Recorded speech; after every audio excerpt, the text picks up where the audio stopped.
So yeah, Abbott is one of the most storied companies in American history, and I think studying them is probably not a bad idea.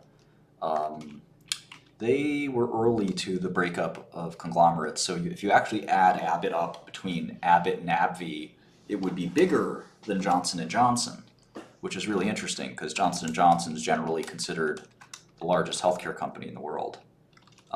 Technically, if you combined old Abbott and old AbbVie, you'd have the biggest company in the world, or current AbbVie and current Abbott, I should say, to recreate the old Abbott, which was pharma and medtech all in one. They'd actually be the largest health-related company in the world, which is still only 500 billion, which is not even a quarter, roughly a quarter of Apple.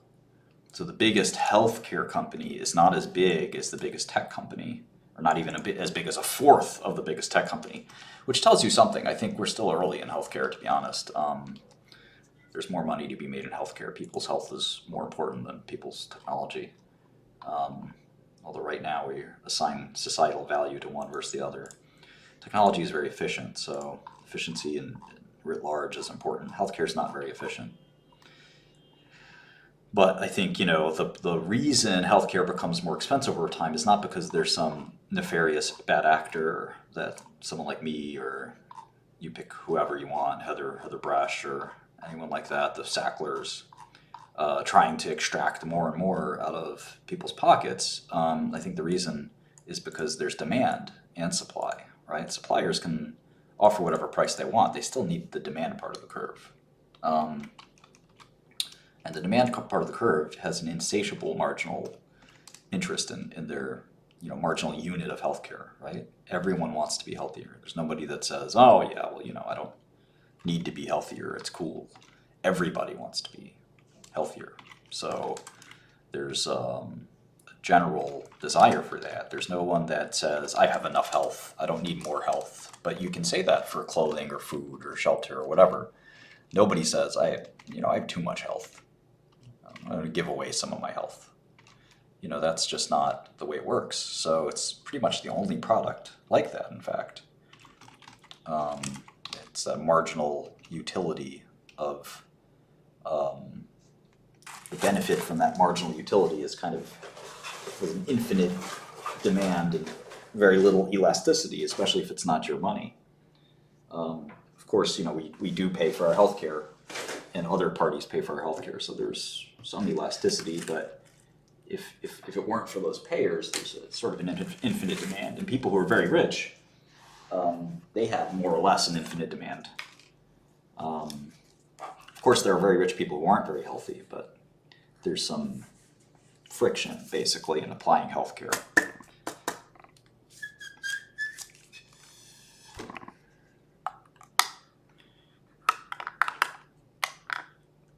I do pharma, healthcare in general, software. I do a lot of stuff. Games of all kinds.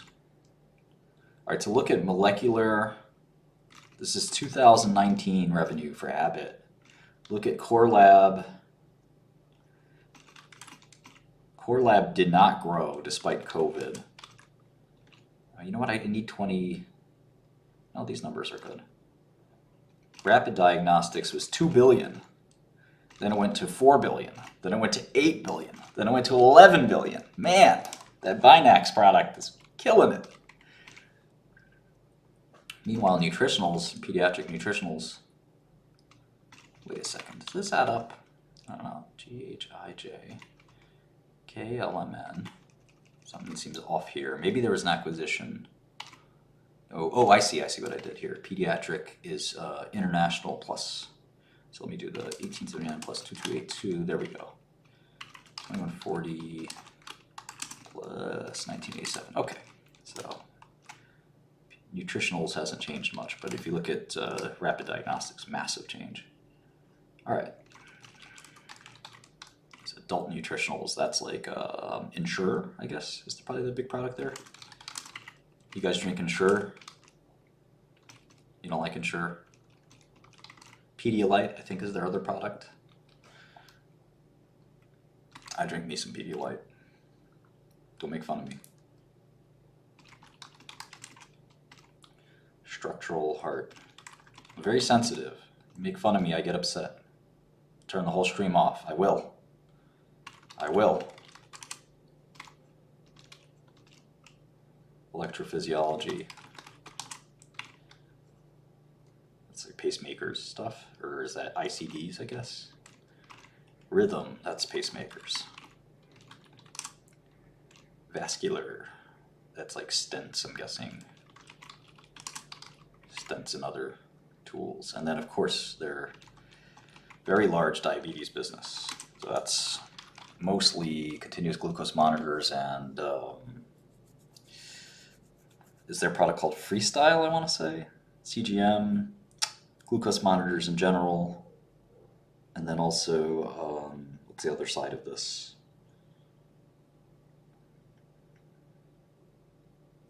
Why am I so confused? Delivery? Yeah, I guess delivery.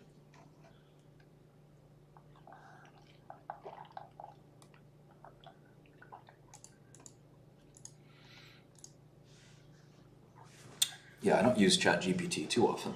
Oof.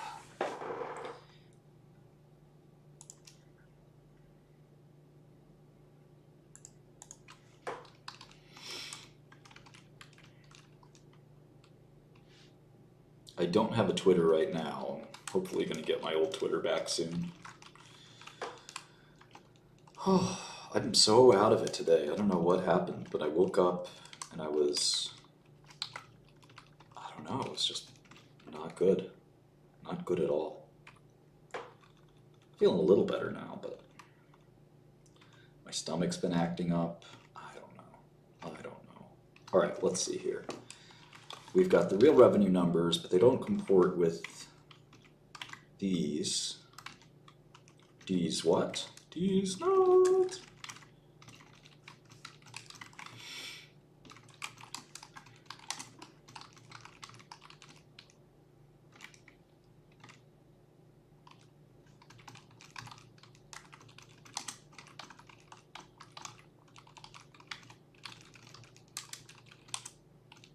Did you all hear the football player is doing better? That's good news, isn't it? Poor guy.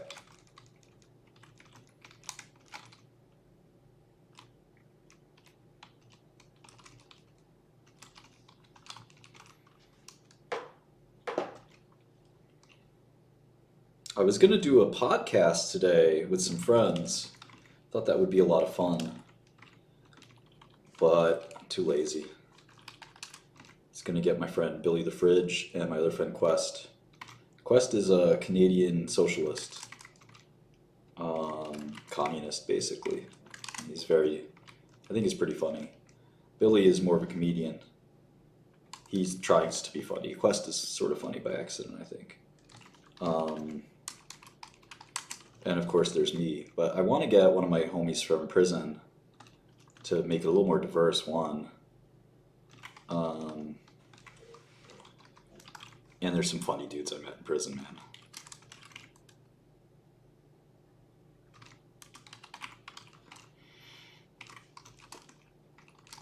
And I should probably get a woman involved. Love you from Egypt. Thank you so much. I've never been to Egypt, but I'd love to go. Maybe I'll go with my father